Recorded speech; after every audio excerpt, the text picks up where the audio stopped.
மானம் உயிரைவிட பெரிதல்ல. மானம் உயிரைவிட மேலானது. உன்னை யாரேனும் உடம்பில் துணி இல்லாமல் பார்த்துவிட்டால் உன் வாழ்க்கை முடிந்து விட்டது. இணையதளத்தில் உன் புகைப்படத்தை நிர்வாணமாக லீக் செய்துவிட்டால் ஊரில் அனைவருக்கும் தெரிந்துவிடும். நீயும் உன் குடும்பமும் உயிரைவிட வேண்டும். தமிழனுக்கு உயிரைவிட மானம்தான் பெரியது. மேல் இருக்கும் அனைத்தும் நான் சிறுவனாக இருக்கும் பொழுதே இருந்து இன்று வரை தமிழ் சினிமாவில் பார்க்கும் மிக பயங்கரமான மற்றும் அபத்தமான வாழ்க்கை நெறிமுறைகளாய் போதிப்பது. நிர்வாணத்தில் என்ன தவறு இருக்கிறது? ஒருவனை ஒருத்தியை தன் உடம்பை எதற்காக பொத்தி பொத்தி மூடி வைக்க வேண்டும்? வெறும் 50-60 வருடங்கள் முன் நாம் வாழ்க்கை முறை ஆடை என்பது மிகவும் சுதந்திரத்தோடுதான் உடுத்தினோம்.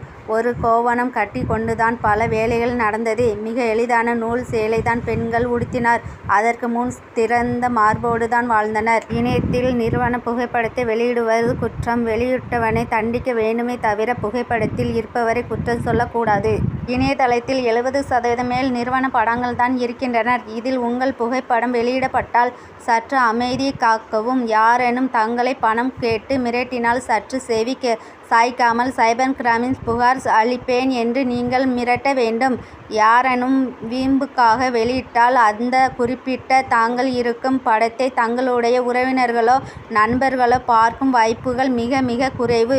குறைவான வாய்ப்பு ஒரு பக்கம் இருந்தாலும் நிர்வாண புகைப்படங்கள் தேடி பார்க்கும் அளவுக்கு ஒரு உறவினரே நண்பரோ இருப்பாராயின் அந்த மனிதர் தன்னை தான் கேவலமாக எண்ண வேண்டும்.